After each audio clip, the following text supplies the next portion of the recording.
এখন আমরা আলোচনা করব সোমাটোফর্ম ডিসঅর্ডার। সোমাটোফর্ম ডিসঅর্ডার কি? সোমাটোফর্ম ডিসঅর্ডার হচ্ছে এমন একটা কন্ডিশন যেখানে একটা ব্যক্তি যদি স্ট্রেস অথবা অ্যাংজাইটি অথবা ডিপ্রেশন আর প্যানিক এগুলা যখন হবে একটা পেশেন্টের, ওই পেশেন্টে আমরা কিছু সিমটম পাবো। এই সিমটম যে প্রডিউস হইতেছে এটার কোনো মেডিকেলি ব্যাখ্যা নাই, ঠিক আছে, মেডিকেল এক্সপ্লেনেশন নাই। তাহলে এই যে মেডিকেলি আনএক্সপ্লেন সিমটম যেগুলা স্ট্রেসফুল কন্ডিশন, অ্যাংজাইটি, ডিপ্রেশন আর প্যানিক অ্যাটাকের সময় হচ্ছে, প্যানিকটা আমরা বাদ দিই, আচ্ছা, তাদেরকে আমরা বলতেছি সোমাটোফর্ম ডিসঅর্ডার। যেমন আমরা যদি চিন্তা করি, আমরা এটা আগেও বলছি, একটা মানুষ যখন অতিরিক্ত বেশি টেনশন করে, কালকে এক্সাম, হায় হায় কী হবে, তখন দেখা যায় তার মধ্যে একটা হাত পা উইক হয়ে যায়, ঠিক আছে, দুর্বলতা কাজ করে। এটা এক ধরনের সোমাটোফর্ম ডিসঅর্ডারের সিমটম। প্যাথোজেনেসিস যদি আমি চিন্তা করি, এটা কেন হয়? ডিপ্রেশন, অ্যাংজাইটি, তারপরে physical illness, excessive concern with physical illness, not physical illness. হ্যাঁ, যখন একটা পেশেন্ট অতিরিক্ত বেশি কনসার্ন তার শারীরিক অসুস্থতা নিয়ে, যেমন টেস্ট করতে দিছে, কোনো একটা টেস্ট করতে দিছে, যেমন সাপোজ চিন্তা করে একটা পেশেন্ট HIV টেস্ট করতে দিছে, এখন সে ভয় পাইতেছে যদি HIV পজিটিভ হয় তাহলে তো অবস্থা খারাপ হবে। মানে এই যে ভয় পাইতেছে, এই জন্য তার কিছু সিমটম ডেভেলপ হইতে পারে দেহে, যেমন হাত পা দুর্বল হয়ে যাইতে পারে, ঘাম ছুটতে পারে, পালপিটেশন হইতে পারে। এইগুলো হচ্ছে এক ধরনের সোমাটোফর্ম ডিসঅর্ডারের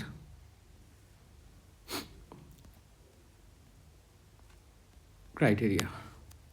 ওকে, এখন দেখব ক্লিনিক্যাল ফিচার। এই সোমাটোফর্ম ডিসঅর্ডার অনেকভাবে প্রেজেন্ট করতে পারে। একটা হচ্ছে somatoform autonomic dysfunction, then somatoform pain disorder, chronic fatigue syndrome, then dissociative conversion disorder, somatization disorder, hypochondriacal disorder, then body dysmorphic disorder. Okay, একটা একটা করে তাহলে আমরা পড়ি। সোমাটোফর্ম অটোনমিক ডিসফাংশন, আমরা এখানে বুঝতেছি কি, অটোনমিক নার্ভাস সিস্টেম যেটা ছিল, সিম্প্যাথেটিক, প্যারাসিম্প্যাথেটিক, তাদের অ্যাবনর্মালিটি হচ্ছে। যেমন একটা মানুষ যার আগে একবার এমআই হয়েছে, তার পরবর্তীতে একটু বুকে ব্যথা করলেই সে মনে করবে আরেকবার হয়তো বা এমআই হইতেছে, সে ভয় পাবে। এটা এক ধরনের সাইকিয়াট্রিক প্রবলেম। এই কন্ডিশনটাকে আমরা কি বলতেছি? Cardiac neurosis. এটা আমি একটা মুভিতে পাইছিলাম, ভারতীয় বাংলা, রঞ্জিত মল্লিক বলছিল, এরকম একটা ওল্ড মুভি। সেইখানে নায়িকার বাবার আগে একবার এমআই হয়েছিল, সে পরে একটু বুকে ব্যথা হয়, তখন মনে করে আবার মনে হয় এমআই হইতেছে, তখন রঞ্জিত মল্লিক ডাক্তার ছিল, সে গিয়ে বলে যে এটা হচ্ছে কার্ডিয়াক নিউরোসিস, একটা সাইকিয়াট্রিক প্রবলেম। ওকে, মানে মনে রাখার জন্য বললাম এটা। এরপরে সাইকোজেনিক হাইপারভেন্টিলেশন আছে, সাইকোজেনিক ভমিটিং আছে, ইরিটেবল বাউল সিনড্রোম, এগুলো জাস্ট আমরা রিডিং দিব, ঠিক আছে। এরপরে হচ্ছে সোমাটোফর্ম পেইন ডিসঅর্ডার। সোমাটোফর্ম পেইন ডিসঅর্ডারে পেশেন্টের কী হইতেছে, ধরি আমরা পেটে ব্যথা করতেছে, কিন্তু আমি সব ধরনের ইনভেস্টিগেশন করছি, পেট ব্যথার কোনো কজ খুঁজে পাইতেছি না, যেমন cholecystitis, peptic ulcer disease, pancreatitis, এমআইয়ের পেশেন্টেরও তো গ্যাস্ট্রিক পেইন হইতে পারে, সেটাও এক্সপ্লোর করছি, অ্যাপেন্ডিসাইটিস, সব কিছু এক্সপ্লোর করে দেখছি, তারপরে আমি কোনো কিছু খুঁজে পাইতেছি না, তখন বলবো এটা হচ্ছে somatoform pain disorder. Chronic fatigue syndrome. Chronic fatigue সিনড্রোমগুলো সাধারণত আমরা কাদের পাই? একটা পেশেন্টের যখন ভাইরাল ডিজিজ হবে, হ্যাঁ, ভাইরাল ডিজিজ যখন হবে, পরবর্তীতে এই পেশেন্টের কী হইতে পারে? Fever, fatigue. ফ্যাটিক মানে সে একটু কাজ করলেই দুর্বল লাগবে, তার ডিজিনেস থাকতে পারে, পুর কনসেন্ট্রেশন থাকতে পারে। তাহলে এখানে কি হবে? মেন্টাল এক্সারশন, পুর কনসেন্ট্রেশন, ডিজিনেস, মাস্কুলার পেইন বা স্লিপ ডিস্টারবেন্সেস। বিশেষ করে এই জিনিসগুলো আমরা কখন পাই? ভাইরাল ইনফেকশনের পরে, ঠিক আছে। কোন কোন virus? Infectious mononucleosis, influenza, hepatitis. এটা হচ্ছে নাইস টু নো। এটা আমরা জেনে রাখবো যে ভাইরাল ডিজিজের পরে কী হইতেছে, ক্রনিক ফ্যাটিক সিনড্রোম হইতে পারে। এখন আসি যেটা আমরা ক্লিনিক্যালি অনেক বেশি পাই, ডিসোসিয়েটিভ কনভার্সন ডিসঅর্ডার। এটার হচ্ছে ফাংশনাল নিউরোলজিক্যাল ডিসঅর্ডার অথবা conversion disorder.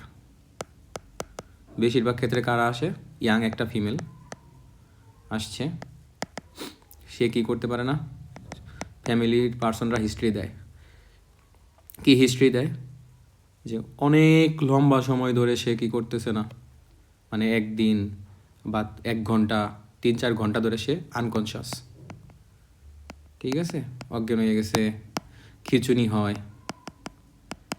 Epilepsy type caesar আর কি, নট এপিলেপসি। তারপরে হচ্ছে চোখ খুলে না, মানে কোনো কিছুতেই রেসপন্স করে না, তখন মনে করে যে স্ট্রোক হইলো কি না, কারণ স্ট্রোকের পেশেন্টেরও তো আমরা এরকম ফিচার পাই। এই স্ট্রোক আর ফাংশনাল নিউরোলজিক্যাল ডিসঅর্ডারের যে পার্থক্যটা সেটা আমরা আবার সিএনএসে পড়বো। সেই স্ট্রোকে কী হইতেছে, অ্যাকচুয়ালি তার প্রবলেম, কিন্তু ফাংশনাল নিউরোলজিক্যাল ডিসঅর্ডারে তার অ্যাকচুয়ালি প্রবলেম না, সে ঢং করতেছে। তাছাড়া আর কীরকম পেশেন্ট থাকতে পারে, নতুন বিয়ে হয়েছে, হাজব্যান্ড বিদেশ গেছে, এই একটা থাকতে পারে। আমি একটা কনভার্সন ডিসঅর্ডার পাইছিলাম, একটা পিচ্চি মেয়ে, পিচ্চি বলতে 13-14 বছর বয়স, সে বলতেছে, মানে সব কিছু এক্সক্লুড করার পরে যখন আমরা অ্যাকচুয়াল হিস্ট্রি জানতেছি তখন দেখতেছি যে তার আইফোন কিনা দেয় দেখে সে এরকম করছে। ওকে, তাহলে এইখানে কি হইতেছে, ইট ইজ কনভার্সন ডিসঅর্ডারে characterized by loss of distortion of neurological functioning that is not fully explained by organic disease. এই জন্য এটাকে আমরা বলতেছি ফাংশনাল নিউরোলজিক্যাল ডিসঅর্ডার। এখানে পেশেন্টের কী থাকবে, ডিসোসিয়েটিভ অ্যামনেশিয়া, দেন ফাংশনাল গেইট ডিসঅর্ডার, যেমন হাত পা নাড়াইতে পারবে না, সে ইচ্ছা করে পারতেছে না আর কি।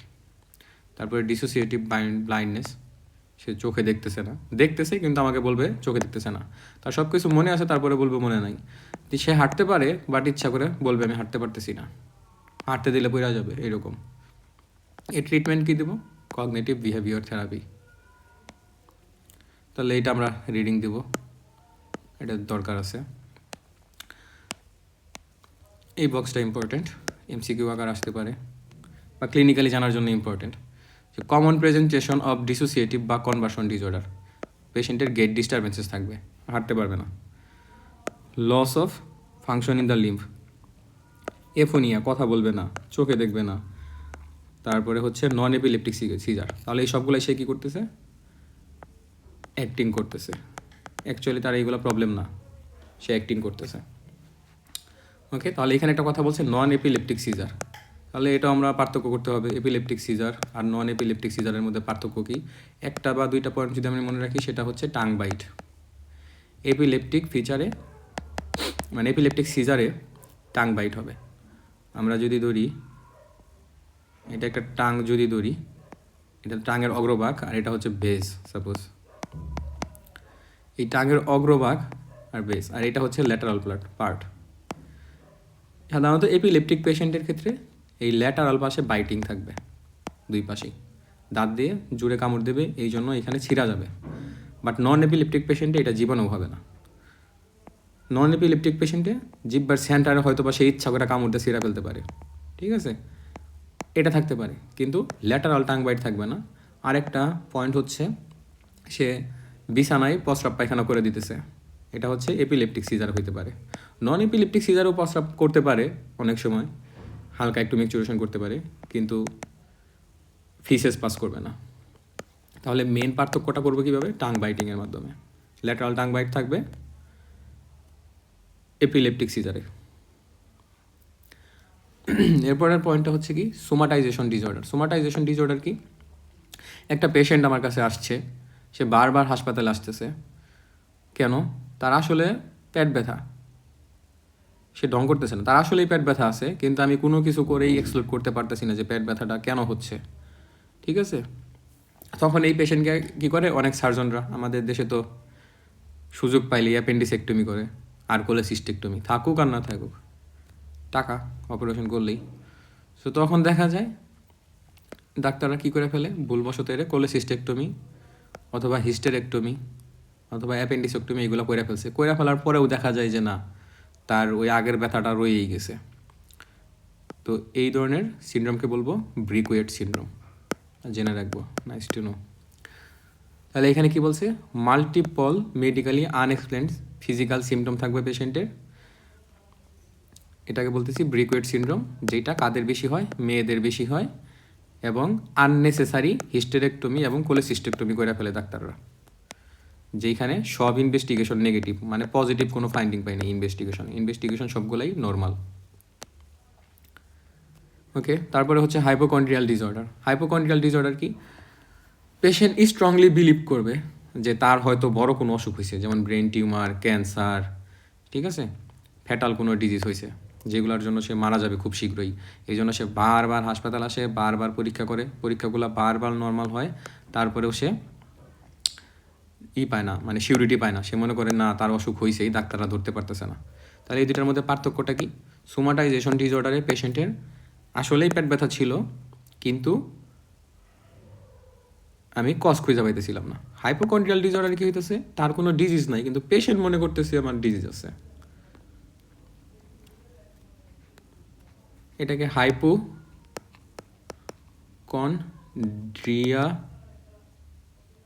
কন্ড্রিওসিসও বলে, মানে আর একটু শুদ্ধ ভাষায় হাইপোকন্ড্রিওসিস। আর এমআরসিবিতে এটাকে বলে হচ্ছে ইলনেস অ্যাংজাইটি, আমরা জেনে রাখবো এগুলো, ইলনেস অ্যাংজাইটি ডিসঅর্ডার, মানে একটা ডিজিজেরই বিভিন্ন নাম, হাইপোকন্ড্রিয়াল ডিসঅর্ডার অথবা হাইপোকন্ড্রিয়াসিস অথবা ইলনেস অ্যাংজাইটি ডিসঅর্ডার।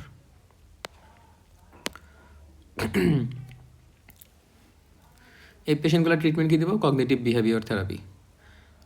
আর এছাড়াও এই পেশেন্ট কী বিলিভ করে, তারা বিলিভ করে তাদের প্যারাসাইটিক কোনো ইনফেস্টেশন হয়েছে। ওকে, আমরা জেনে রাখবো ইনফেকশন এবং ইনফেস্টেশন এই দুটার মধ্যে পার্থক্য কী। ইনফেকশন হচ্ছে যখন একটা পেশেন্ট ভাইরাস বা ব্যাকটেরিয়া দ্বারা আক্রান্ত হয়, তখন আমরা বলি ব্যাকটেরিয়াল অথবা ভাইরাল ইনফেকশন। বাট যখন কৃমি, যেমন ওর্ম অথবা কোনো ইনসেকটিসাইড অথবা প্যারাসাইট, ঠিক আছে, এইগুলো দ্বারা যদি আক্রান্ত হয় তাদেরকে বলবো ইনফেস্টেশন। ওকে, এরপরের লাস্টের পয়েন্টটা হচ্ছে কি, বডি ডিসমরফিক সিনড্রোম বা ডিসঅর্ডার। এটাও এক ধরনের সোমাটোফর্ম ডিসঅর্ডার। এখানে কী হইতেছে, পেশেন্ট এর বডি নর্মাল, হয়তো বা একটু মোটা একটু চিকন হইতেই পারে, একটা মানুষের তো ভ্যারি করে খাবার খাওয়ার উপরে, কিন্তু সে মনে করে তার শরীরের কোনো একটা অংশ দেখতে পচা, ম্যাক্সিমাম মনে করে তার নাক বাঁকা, ঠিক আছে, নাকটা যাইতেছে না তার সাথে, অথবা তার এক হাত বেশি মোটা, অথবা তার প্যাট বেশি মোটা, বড় হয়ে গেছে, এরকম। তো এগুলাকে আমরা বলি ডিসমরফোফোবিয়া। এটা হচ্ছে must to no, body dysmorphic disorder অথবা ডিসমরফোফিবিয়া। এটা আমরা আগে বলতাম ডিসমরফোফোবিয়া, জেনে রাখবো। ট্রিটমেন্ট কী দেবো, ট্রিটমেন্ট দেবো কগনিটিভ বিহেভিয়ার থেরাপি। আর এই পেশেন্টগুলো দেখা যায় কি, তারা এতই বেশি তীব্রভাবে বিলিভ করে যে তাদের শরীরের গঠনগত সমস্যা আছে, এই জন্য ওইটা ঠিক করার জন্য তারা কী করে, কসমেটিক সার্জারি করে, যেটা দরকার নাই, ইনঅ্যাপ্রোপ্রিয়েট, তারপরেও করে। তো ট্রিটমেন্ট কি, মেন ট্রিটমেন্ট হচ্ছে রিয়াসুরেন্স। সোমাটোফর্ম ডিসঅর্ডারের, এটা কিন্তু ট্রিটমেন্ট কিসের, সোমাটোফর্ম ডিসঅর্ডারের অ্যাজ এ হোল। সবগুলো পেশেন্টকে আমরা কী বলবো, রিয়াসুরেন্স দেবো। যেমন যে হাইপোকন্ড্রিওসিস নিয়ে আসছে, মানে বিশ্বাস করতেছে তার ক্যান্সার, তারে বলবো না আপনার সব নেগেটিভ টেস্ট আসছে, আপনার ক্যান্সার নাই। তারপরে বডি ডিসমরফিক ডিসঅর্ডার যারা আছে, তাকে বলবো না আপনার গঠনগত দিক থেকে শরীর ঠিক আছে, এটা ডিসমরফোফোবিয়া না। তারপরে তারে বোঝাবো, অ্যাডভাইস দিব, এগুলো আমরা রিডিং দিব, ড্রাগ ট্রিটমেন্টও দিতে পারি, অ্যান্টি ডিপ্রেসেন্ট। জেনারেলি ম্যানেজ করবো কীভাবে, মেডিকেলি আনএক্সপ্লেইন সিমটম অথবা সোমাটোফর্ম ডিসঅর্ডার, ওই তো কাউন্সিলিং করবো আর কি, হিস্ট্রি নিব। পরে আসলেই যে কোনো অর্গানিক কজ মানে হচ্ছে কোনো একটা ডিজিজ, ঠিক আছে, অর্গানিক বা ডিজিজ যে নাই সেটা আমি এক্সপ্লোর করব। তারপরে পেশেন্টকে আমি বোঝাইয়া বলবো যে এইগুলো নর্মাল, রিডিং দিব। ওকে, তাহলে এখান থেকে মাস্ট টু নো কী ছিল, সোমাটোফর্ম ডিসঅর্ডার অথবা মেডিকেলি আনএক্সপ্লেইনড সিনড্রোম, এটা কেন হইতেছে, এটা মাস্ট টু নো। তারপরে এখানে হচ্ছে কোন কোন ভাইরাস দিয়ে হইতে পারে must to know. Dissociative conversion ডিসঅর্ডারের যে ফিচারগুলা এটা মাস্ট টু নো। সোমাটাইজেশন এবং হাইপোকন্ড্রিয়াসিস দুইটাই আমরা রিডিং দিব মাস্ট টু নো। এখানে মুখস্থ করতে হবে না, 2-3 বার রিডিং দিলেই বোঝা যাবে। এখন আসবো আমরা ইটিং ডিসঅর্ডার। ইটিং ডিসঅর্ডার কি?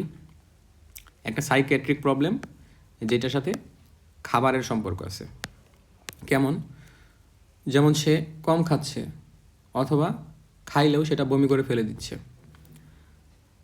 এরকম একটা কন্ডিশন হচ্ছে অ্যানোরেক্সিয়া নার্ভোসা। অ্যানোরেক্সিয়া নার্ভোসাতে কী হচ্ছে? এগুলা সাধারণত ইয়াং ফিমেল হয়, হ্যাঁ ইয়াং ফিমেল হয়, মনে করে বেশি খাইলে তারা মোটা হয়ে যাবে, তখন ফিগার ভালো থাকবে না, তখন তারা কি করে? খাবার খাওয়া একদম ছেড়ে দেয়, মানে খাবার খাই না। অ্যাজ এ রেজাল্ট পেশেন্টের বিএমআই কমে যাবে। বিএমআই কত নিচে নেমে যাবে? 17.5-এর নিচে। Must must must.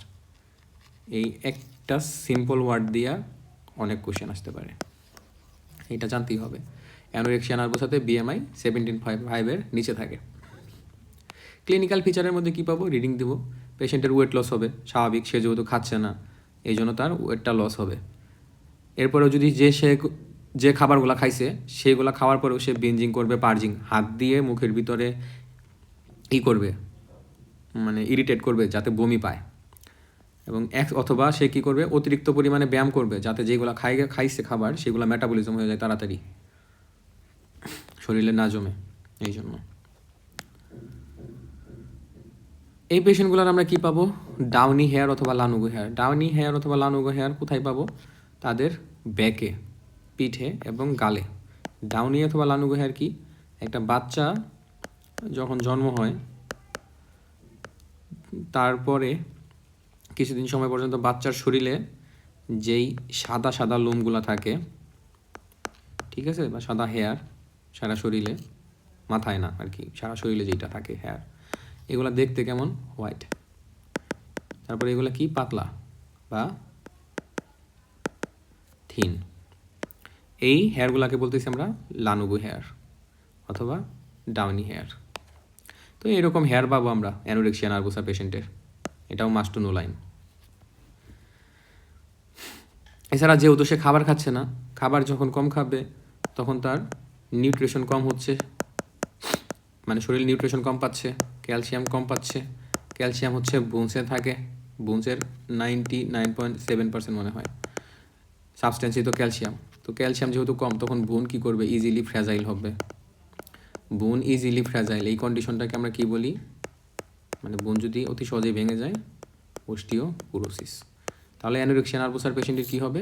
অস্টিওপোরোসিস হওয়ার সম্ভাবনা বেড়ে যাবে। ডায়াগনোসিস কীভাবে করবো? মেইনলি আমরা হিস্ট্রি নিয়ে বুঝতে পারবো যে সে খাইলে মোটা হয়ে যাবে, এই জন্য সে খাবারই খাইতেছে না। ট্রিটমেন্ট কী দেবো? ওই তো তারা বোঝাবো। মানে এখানে বলছে কিছু diagnostic criteria of eating disorder. Anorexia নার্ভোসার প্রত্যেকটা পয়েন্ট এমসিকিউতে আসছিল, সো এটা মাস্ট টু নো। কী কী হবে? তার বিএমআই 17.5-এর নিচে থাকবে, সে হাই ক্যালোরি ফুড খাবে না, তারপরে তার টানা 3 মাস ধরে কমপক্ষে অ্যামেনোরিয়া থাকছে, মেনস্ট্রুয়েশন হচ্ছে না, তারপরে তারা নিজেকে ফ্যাট মনে করে, মানে মোটা মনে করতেছে। এখন আছে বুলিমিয়া নার্ভোসা, এটা আমরা একটু পরে পড়বো, এখানে একটা বক্স আছে সেটা দেখি। এই বক্সে কি বলছে? ইটিং ডিসঅর্ডারের কনসিকোয়েন্সেসটা কী হতে পারে? যেমন অ্যানোরেক্সিয়া নার্ভোসা আমরা কী পড়ছি? যেই পেশেন্ট খাবার কম খাচ্ছে, শরীরে খাবার কম ঢুকতেছে, নিউট্রিশন কম পাচ্ছে, তাহলে তার অস্টিওপোরোসিস হওয়ার সম্ভাবনা বেড়ে যাবে যেহেতু ক্যালসিয়াম কম। তার রেনাল ক্যালকুলাই হবে, ইউরেমিয়া হবে, এগুলো হচ্ছে মেটাবলিক কন্ডিশন। জিআইটি কন্ডিশনের মধ্যে কী হবে? Constipation, abnormal liver function test. এই মেটাবলিকগুলো হচ্ছে মাস্ট টু নো, সবগুলোই জানতে হবে কিন্তু মনে রাখতেই হবে হচ্ছে মেটাবলিকটা। এন্ডোক্রাইন কী কী সমস্যা হতে পারে? গ্রোথ রিটার্ডেশন হবে, খাটো থাকবে, মাস্ট টু নো। অ্যামেনোরিয়া থাকবে, এটা তো আমরা একটা পয়েন্ট পড়ছি নিচে বক্সে। আর হেমাটোলজিক্যাল কী কী হবে? যেহেতু নিউট্রিশন কম পাইতেছে, ভিটামিন B12, ফলিক অ্যাসিড এগুলো কম, সো অ্যানিমিয়া থাকবে। বোন ম্যারো কম কাজ করতেছে, সো থ্রম্বোসাইটোপিনিয়া, প্যানসাইটোপিনিয়া, হবে অ্যাজ এ রেজাল্ট। প্যানসাইটোপিনিয়া মানে সব ধরনের ব্লাড সেল কমে যাবে। কার্ডিয়াক কী কী সমস্যা হতে পারে? কার্ডিয়াক সমস্যার মধ্যে একটা সমস্যা আমরা মনে রাখবো, সেটা হচ্ছে কিউটি ইন্টারভাল প্রলঙ্গেশন। আমরা বলছিলাম কিউটি ইন্টারভাল কি, আমি এখন আর রিপিট করতেছি না। এই যে কিউ আর টি এর মধ্যে যে দূরত্ব, সেটাকে আমরা বলতেছি কিউটি ইন্টারভাল। এর আগে বলছিলাম কিছু ড্রাগ আছে যেগুলোতে কিউটি ইন্টারভাল প্রলং হয়, যেমন অ্যান্টিসাইকোটিক একটা, অ্যান্টি অ্যারিথমিক, কার্ডিওর পর আর কি, দেন অ্যান্টি ম্যালেরিয়াল, দেন অ্যান্টিবায়োটিক, কিছু অ্যান্টিবায়োটিক যেমন ডক্সিসাইক্লিন। আর এইখানে কি বললাম, কিছু ইলেকট্রোলাইট ইমব্যালেন্স, যেমন হাইপোক্যালেমিয়া, হাইপোম্যাগনেসিমিয়া, হাইপোক্যালসিমিয়া। তো অ্যানোরেক্সিয়া নার্ভোসার পেশেন্টের যেহেতু খাবার কম খাচ্ছে, পটাশিয়াম কম পাইতেছে, অ্যাজ এ রেজাল্ট হাইপোক্যালেমিয়া হচ্ছে। এই হাইপোক্যালেমিয়ার জন্য পেশেন্টের কী হবে, কিউটি ইন্টারভাল প্রলঙ্গেশন হবে।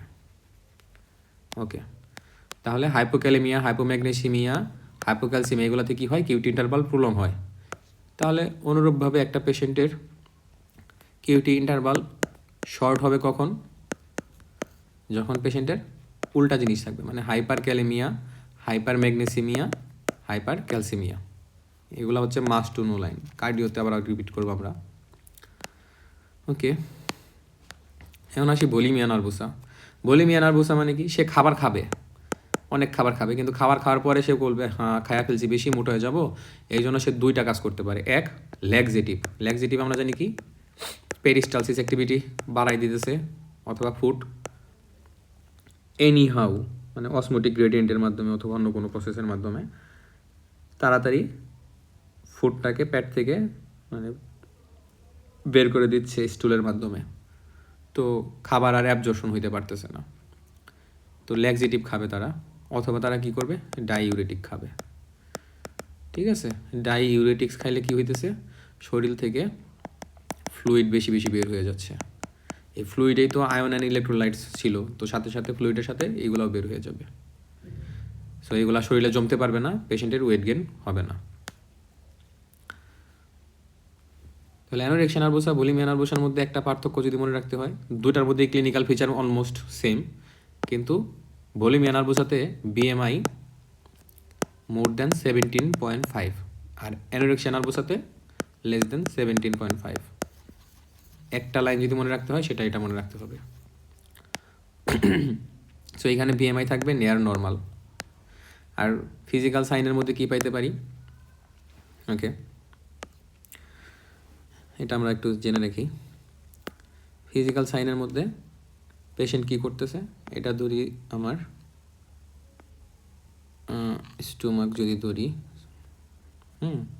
এটা হচ্ছে ইসোফেগাস, আর এটা হচ্ছে সাপোজ উরাল ক্যাভিটি। এখানে আছে হচ্ছে টিথ, ওকে, এইখানে টিথ আর কি, যাই হোক এইগুলা ধরি আমরা টিথ। পেশেন্ট কী করতেছে, ইচ্ছা করে বমি করতেছে, ইচ্ছা করে যখন বমি করবে তখন এইগুলা উরাল ক্যাভিটিতে চলে আসবে, ফুড কন্টেন্ট অফ স্টোমাক। আমরা জানি স্টোমাকে কী থাকতেছে, ফুড থাকতেছে, সাথে হাইড্রোক্লোরিক অ্যাসিড থাকতেছে। তাহলে ফুডের সাথে কি যাবে, হাইড্রোক্লোরিক অ্যাসিডও উপরে উঠবে।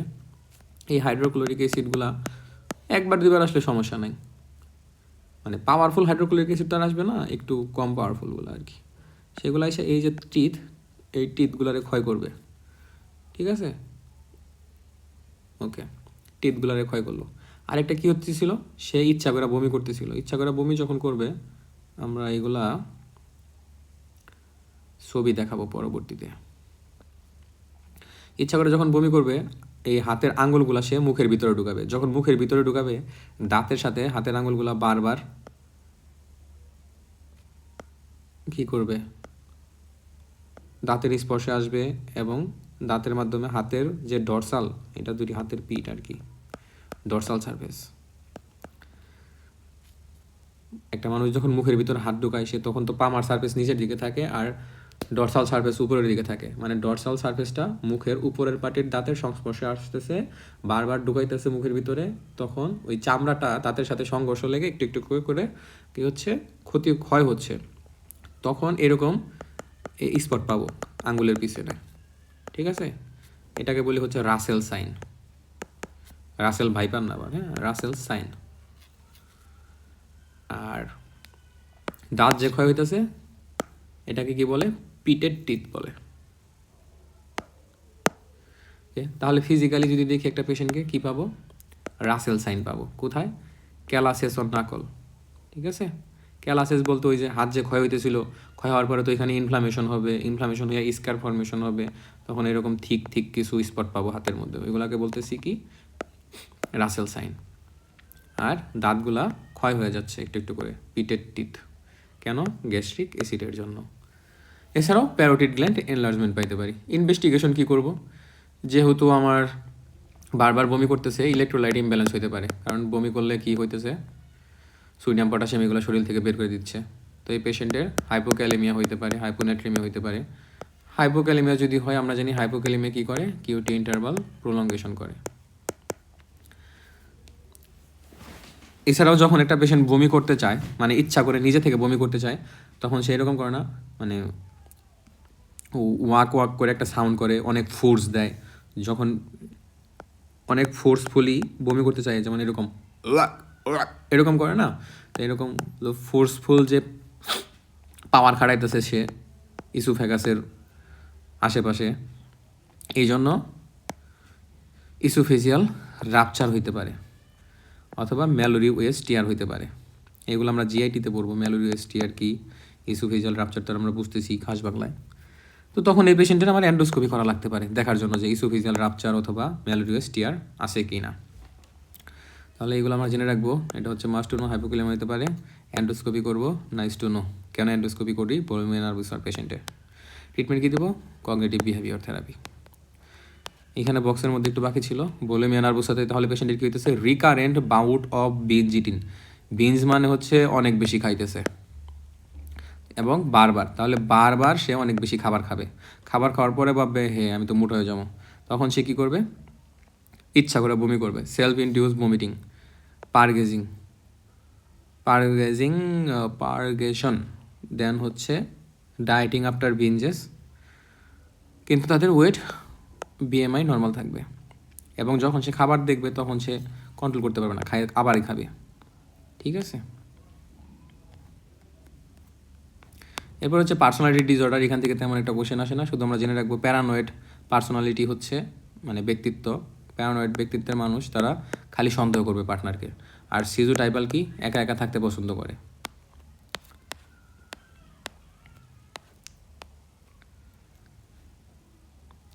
আর অ্যাভয়েডেন্ট তো আমরা বুঝতেছি, সবাইকে অ্যাভয়েড করবে। অবসেশনাল হচ্ছে অ্যানানক্যাস্থেটিক পার্সোনালিটি, মানে একজন আরেকজনের প্রতি অবসেসড, তাহলে তার অ্যানানক্যাস্থেটিক পার্সোনালিটি থাকতে পারে। ট্রিটমেন্ট কী দিব? ডায়ালেকটিক্যাল বিহেভিয়ারাল থেরাপি, রিডিং দিব এগুলা। এখন আমরা চিন্তা করি ফ্যাকটিশিয়াস ডিসঅর্ডার এবং মেলিঙ্গারিং দুইটা কি। ফ্যাকটিশিয়াস ডিসঅর্ডারের পেশেন্টের আসলেই সাইন সিমটম আছে, সিমটম অথবা সাইন আছে, ক্লিনিক্যালি কোনো একটা সমস্যা পাচ্ছি, কিন্তু এই সমস্যাটা সে নিজে তৈরি করতেছে ইচ্ছা করে, ঠিক আছে? নিজে তৈরি করছে। কেন? সে অসুস্থ, এটা দেখায় আসে পরিবারের মানুষের সিম্প্যাথি পাইতে পারে, এই একটা তার গেইন, মানে তার লাভটা আর কি, সিম্প্যাথি পাইতেছে। যেমন বয়ফ্রেন্ড গার্লফ্রেন্ড ঝগড়া করছে, তখন গার্লফ্রেন্ড হচ্ছে ইচ্ছা করে কোনো একটা সিমটম তৈরি করতেছে তার শরীরে, যেমন ধরি সে বগলের নিচে রসুন দিয়ে রাখছে, অথবা মুখের মধ্যে গরম দুধ নিয়ে সেটা হচ্ছে থার্মোমিটার লাগায় দেখাইতেছে পেশেন্টকে, মানে প্রেমিককে, যে দেখো আমার 102 ডিগ্রি জ্বর আসছে থার্মোমিটারে, ঠিক আছে? তখন তো প্রেমিকের অবস্থা খারাপ হয়ে যাবে, আয় হায় চলো হাসপাতালে চলো, হ্যান ত্যান পাগলামি করবে। তো এটা হচ্ছে ফ্যাকটিশিয়াস ডিসঅর্ডার। বাট মেলিঙ্গারিং কি? মেলিঙ্গারিংয়ে হচ্ছে এইখানে আরেকটা উদাহরণ আমরা দিতে পারি। এখানে হচ্ছে মেডিকেল কেয়ার সিক করবে। কেন? ডাক্তারের কাছ থেকে সার্টিফিকেট নিবে যে স্যার আমাকে লিখে দেন যে 2-3 দিন রেস্টে থাকতে হবে। আমাদের অনেক মামারা এগুলা করে হসপিটালের, যে স্যার আমাকে লিখে দেন 2-3 দিন রেস্টে থাকতে হবে, এই একটা। অথবা সে আর্মি অথবা পুলিশ, তার রিসেন্ট বিয়ে হয়েছে, এখন তার ছুটি শেষ, বাট বউ বাইখা যাইতে চাইতেছে না, তখন সে কী করবে? তখন সে হচ্ছে বলবে, ও আমার পেট ব্যথা, মরে যাচ্ছি। দেন তাহলে আমরা হাসপাতালে নিয়ে যাবো, হাসপাতালে নিয়ে গিয়ে দেখবো আসলে কিছু নাই। ঠিক আছে, তখন সে ডাক্তারকে বলবে, প্লিজ আমাকে লিখা দেন যে 3-4 দিন রেস্টে থাকতে হবে। তো এগুলো হচ্ছে মেলিঙ্গারিং। আবার আরেকটা কী বলছিলাম মেলিঙ্গারিংয়ের, একটা পেশেন্ট এসে বলতেছে পেট ব্যথা, আমাকে আপনি দেন, প্যাথিডিন দেন, প্যাথিডিন দিলে আমি সুস্থ হয়ে যাব। তাহলে সে নিজেই চিকিৎসা বলে দিতেছে, মানে এইখানে তার গেইন কি? প্যাথিডিন। এগুলো হচ্ছে মেলিঙ্গারিং।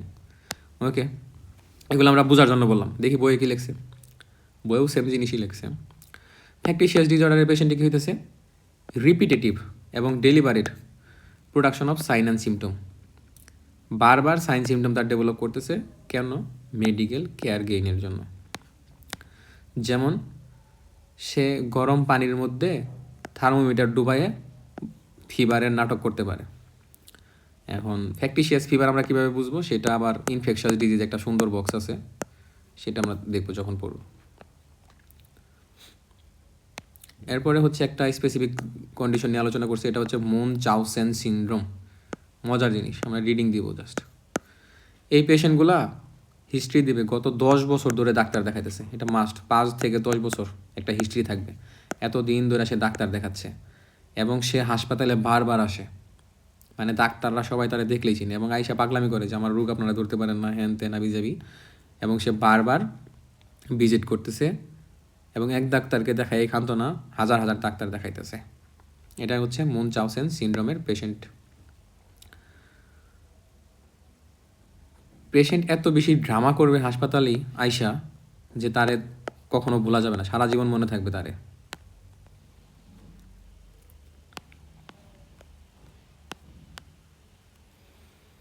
তো আমরা ফ্যাক্টিশিয়াস ডিসঅর্ডার আলোচনা করছি, এখন হচ্ছে মেলিঙ্গারিং। মেলিঙ্গারিংয়ের মধ্যে পেশেন্টের কী আছে? একটা আইডেন্টিফাইবল গেইন আছে। আইডেন্টিফাইবল গেইন মানে তার কোনো একটা কিছু পাচ্ছে সেই মেলিঙ্গারিং করে।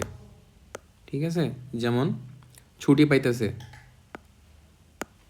স্কুল থেকে, অথবা আর্মি অফিসার অথবা পুলিশ, এটাই তার গেইন। তাহলে এখানে কি বলছে? Patients have motive that are clear. তাহলে পেশেন্টে কেন পেট ব্যথার নাটক করতেছে ওই মোটিভটা আমার কাছে ক্লিয়ার, হয় প্যাথিডিনের জন্য, না হলে ছুটির জন্য।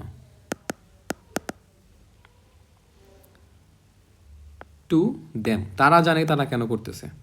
Who's they initially conceal from the doctor, যারা শুরুতে ডাক্তারের কাছ থেকে তারা লুকায়। তাহলে পেশেন্টের একটা মোটিভ আছে এবং এই মোটিভটা পেশেন্টের কাছে ক্লিয়ার, কিন্তু তারা ডাক্তারের কাছ থেকে লুকাইতেছে প্রথমে, পরবর্তী গিয়ে বলে দেয়। কেন করে? অ্যাভয়েডেন্স অফ বার্ডেনসাম রেসপন্সিবিলিটি, ওয়ার্কলোড কমাইতে, অথবা ফাইন্যান্সিয়াল কোনো গেইন আছে। ফাইন্যান্সিয়াল গেইন কি? সে বলবে সে অসুস্থ, এইটা দেখায়া মানে আত্মীয় স্বজন অথবা ব্যাংক থেকে লোন নিবে আর কি চিকিৎসা করানোর জন্য। এনে সুন্দর একটা বক্স দিছে, এই বক্সে কি বলছে? একটা পেশেন্ট যখন আমার কাছে আসবে তখন দেখব তার যে সিমটমগুলো হইতেছে এটা কি অর্গানিক ডিজিজের জন্য কিনা, কোনো একটা ডিজিজ আছে কিনা। তো ইনভেস্টিগেশন করলাম, করার পরে দেখতেছি হ্যাঁ অর্গানিক ডিজিজ, তাহলে তো আমি আর কোনো কিছু চিন্তা করবো না সাইকিয়াট্রিক। সাইকিয়াট্রিক কখন চিন্তা করবো? যখন দেখবো পেশেন্টের সাইন সিমটম আছে কিন্তু ইনভেস্টিগেশন সব নর্মাল, তখন চিন্তা করবো এটা কি মেডিকেলি আনএক্সপ্লেইন সিমটম, মানে সিনড্রোম বা সোমাটোফর্ম ডিসঅর্ডার। আমি চিন্তা করবো যে পেশেন্ট কি কনসিয়াসলি ফিকিং করতেছে কিনা, সে নাটক করতেছে কিনা ইচ্ছাকৃতভাবে। না, সে ইচ্ছাকৃতভাবে নাটক করতেছে না, তার সাইন সিমটমগুলো আসলেই আছে। আমরা বলছিলাম কি সোমাটোফর্ম ডিসঅর্ডারে পেশেন্টের আসলেই সাইন সিমটম থাকে, সে নাটক করে না। ঠিক আছে, তাহলে তার আসলে সাইন সিমটম আছে কিন্তু কোনো মেডিকেল কজ নাই। কেন হচ্ছে সেটা আমরা খুঁজে পাচ্ছি না। তখন আমি দুইটা চিন্তা করবো যে পেশেন্টের রিসেন্ট কোনো ডায়াগনোসিস হয়েছে কিনা। যদি কোনো রিসেন্ট কোনো ডায়াগনোসিস হয় যেমন ক্যান্সার, তখন চিন্তা করবো এটা হচ্ছে কন্ড্রিয়াসিস আর কি। আর যদি দেখি না রিসেন্ট কোনো শুধু সিমটম, কোনো ডায়াগনোসিস নাই, কোনো খারাপ কোনো কিছু না, তখন এটা হচ্ছে সোমাটাইজেশন। এই সোমাটাইজেশন আবার দুই ভাগে ভাগ করতে পারি। যদি অনেকগুলা বডি পার্টকে ধরে তখন তাকে আমরা বলতেছি সোমাটাইজেশন ডিসঅর্ডার। যেমন ব্রিকুয়েট সিনড্রোম, একটা মহিলা আসছে পেট ব্যথা, মাথা ব্যথা, আরও নানান জায়গায় ব্যথা। তারপরে যদি দেখি যে না শুধুমাত্র একটা সিস্টেমে, তখন বলবো ফাংশনাল সোমাটিক সিনড্রোম। বাট যদি এরকম পাই যে আমরা বুঝি যে পেশেন্ট ইচ্ছাকৃতভাবে মিথ্যা নাটক করতেছে, তখন আমি চিন্তা করব তার কোনো গেইন আছে কি না, তার মোটিভ, ইচ্ছাকৃতভাবে করতেছে যে এটার পিছনে তার মোটিভ কি। যদি দেখি তার কোনো গেইন আছে, যেমন সে ছুটি চাইতেছে স্কুল থেকে, অথবা পুলিশ অথবা আর্মি অফিসারদের থেকে, অথবা সে কি করতেছে প্যাথেডিন পাওয়ার জন্য নাটক করতেছে, এগুলো থাকলে তখন বলবো মেলিঙ্গারিং। ঠিক আছে, বাট যদি এইগুলো না থাকে, কোনো একটা স্পেসিফিক গেইন বা মোটিভ না থাকে, তখন তাহলে বলবো ফ্যাকটিশিয়াস ডিসঅর্ডার। ওকে, এটা পরীক্ষায় আসবে না কিন্তু ক্লিনিক্যালি ইম্পর্টেন্ট। আর পরীক্ষা আসতে পারে দিয়ে এমসিকিউ বা এসবিও আসতে পারে। এখন আমরা আলোচনা করবো পিউপেরিয়াল সাইকিয়াট্রিক ডিসঅর্ডার। পিউপেরিয়াম আমরা কখন বলি, একটা মহিলা যখন বাচ্চা জন্ম দিছে তার পরের অবস্থাকে বলতেছি পিউপেরিয়াম। এই পিউপেরিয়াম অবস্থায় যখন থাকে মা, যেমন বাচ্চা জন্ম দেওয়ার 40 দিন পর্যন্ত মনে করি, তখন তার কিছু সাইকিয়াট্রিক সমস্যা হতে পারে। একটা হচ্ছে পোস্টপার্টাম ব্লু। পোস্টপার্টাম ব্লু হচ্ছে বাচ্চা জন্ম দিছে, জন্ম দেওয়ার পরে মাটা এখন মুড হলো সুইং হইতেছে, সে বারবার বিরক্তি বোধ করতেছে, তার মুডটা লেভেল না, মানে একটা স্টেবল না, একটা স্টেবল মুড না, একবার এলিভেটেড থাকতেছে, একবার ডিপ্রেস হইতেছে এরকম। তারপরে তার একটু খালি কান্নাকাটি করতেছে। তো এগুলা আমার জানতে হবে, মাস্ট টু নো। এগুলা থেকে একটা একটা কোশ্চেন আসবেই এরকম। এটা আবার কয়েক সপ্তাহ পরে একাই ভালো হয়ে যায়, কোনো ট্রিটমেন্টের দরকার নাই, জাস্ট আমরা পেশেন্টকে রিঅ্যাসুরেন্স দিব। আর এই টপিক থেকে মোস্ট ইম্পর্টেন্ট যেটা, সেটা হচ্ছে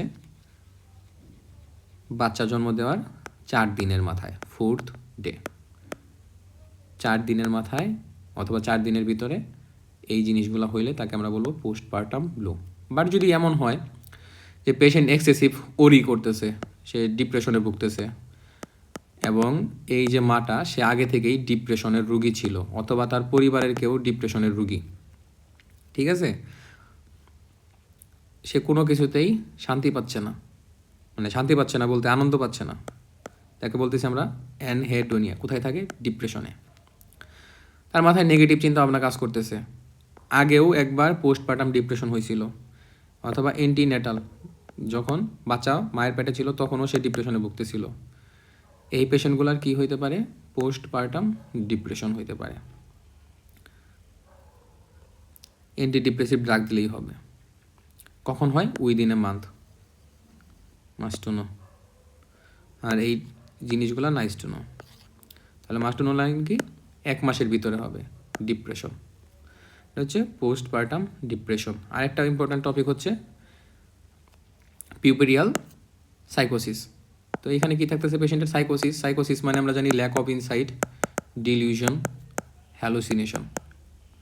এটা যখন বাচ্চা জন্ম দেওয়ার পরে একটা মায়ের 40 থেকে 42 দিনের ভিতর হইতেছে, তাকে বলতেছি পিউপেরিয়াল সাইকোসিস। তাহলে এখানে সাইকোসিস থাকবে, ডিলিউশন, হ্যালুসিনেশন। মা মনে করবে তার বাচ্চাকে কেউ মেরে ফেলবে, ঠিক আছে, এই জন্য সে একটা হুলস্থুল কাণ্ড বাধাই ফেলবে। কখন হয়? পিক এজ অফ মানে পিক অনসেট হচ্ছে 14 দিনের ভিতর, মাস্ট টু নো। তাহলে এই ডিউরেশনগুলো মনে রাখতে হবে মাস্ট। পেশেন্টের কী থাকতে পারে? ফ্যামিলি হিস্ট্রি থাকতে পারে, বাইপোলার ডিসঅর্ডারের রিডিং দিব, কিন্তু এইগুলো মনে রাখতে হবে, মাস্ট টু নো। সাসপিশিয়াসনেস কাজ করবে, কনসিলমেন্ট। তারপরে মনে করবে তার বাচ্চার সেফ না, হসপিটালে কেউ তাকে মাইরা ফেলবে। ট্রিটমেন্ট কী দিব? অ্যান্টিসাইকোটিক মেডিকেশন দিব, মুড স্টেবিলাইজার দিব। মুড স্টেবিলাইজার কোনটা দিব? লিথিয়াম। কিন্তু যখন মা প্রেগনেন্ট অবস্থায় আবার লিথিয়াম দিব না, ঠিক আছে? কেন দিব না আমরা বলছি? লিথিয়ামের টেরাটোজেনিক ইফেক্ট আছে,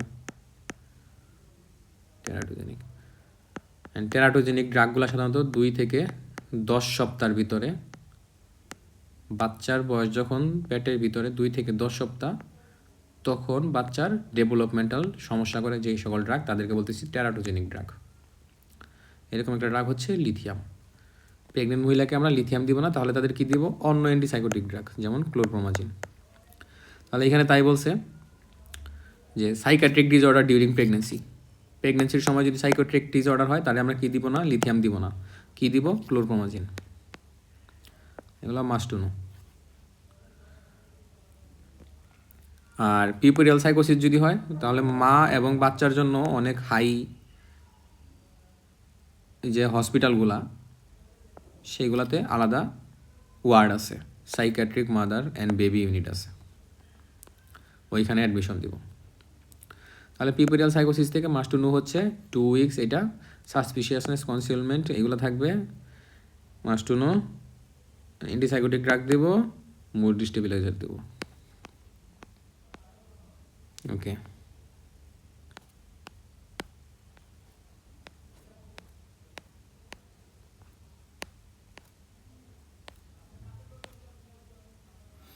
এটা হচ্ছে একটা ইইজি, ঠিক আছে? আমরা বলছিলাম, আঁকায় দেখাই দিছিলাম ইইজিতে শার্প ওয়েভ থাকবে, এই যে এইগুলো হচ্ছে sharp wave, sharp wave, sharp wave, sharp wave, সেগুলো হচ্ছে শার্প ওয়েভ।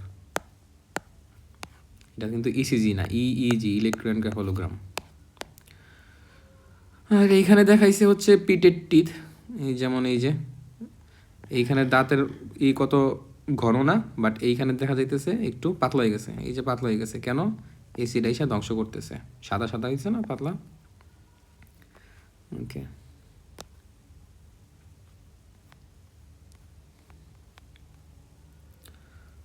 তাহলে এখান থেকে কিন্তু একটা কোশ্চেন আসবেই, puerperal sepsis, blue depression, must to know. Blue থেকে সব থেকে বেশি কোশ্চেন আসে এমআরসি।